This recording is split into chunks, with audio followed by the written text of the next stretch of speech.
currently at the Brinton Lodge. Early section was built in 1711.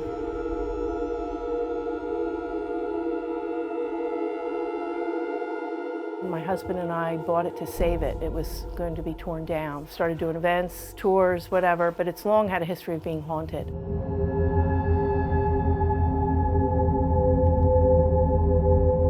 Earliest documentation was back in the 70s when a man from Scotland Yard came and did a 2-week paranormal investigation.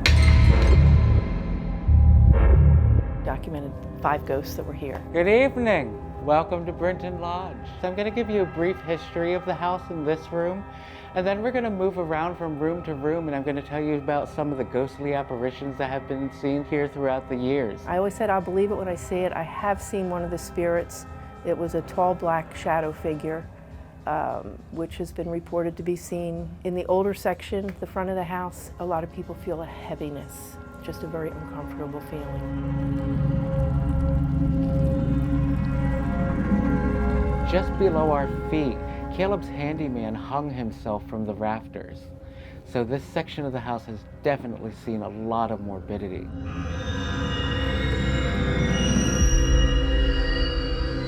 We hear voices. Right now we've been hearing a male voice upstairs. Customers, a couple of the guides have heard it.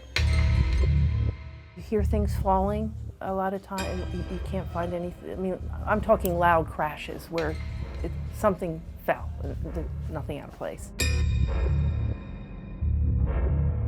William Penn brought Thomas Millard here in 1711 to build mills, and they built the first home here. They lived here for about 100 years.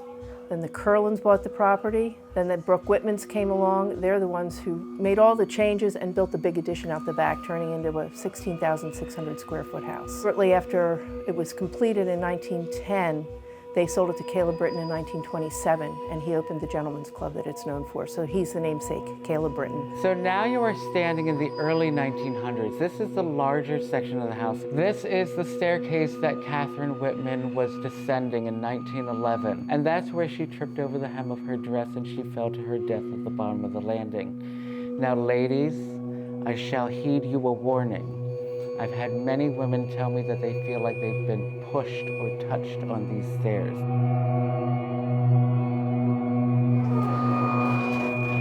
A lot of people say that because there's so much water here, there used to be a canal in the back, the well's out in the parking lot, that water is a conduit for spiritual energy. We do have documentation, I guess, on about 5 deaths in the house. And since 1711, I'm sure there's been many others. It's interesting to watch groups of people pass this area, because a lot of them, you can see a look come over their face that they're not feeling too good. Then they'll come to us afterwards and say, you know what, I really enjoy the historical aspect of the tour, because it does have a rich history here. I hope they go away talking about the historical, and the ghost as well, but to keep that history alive.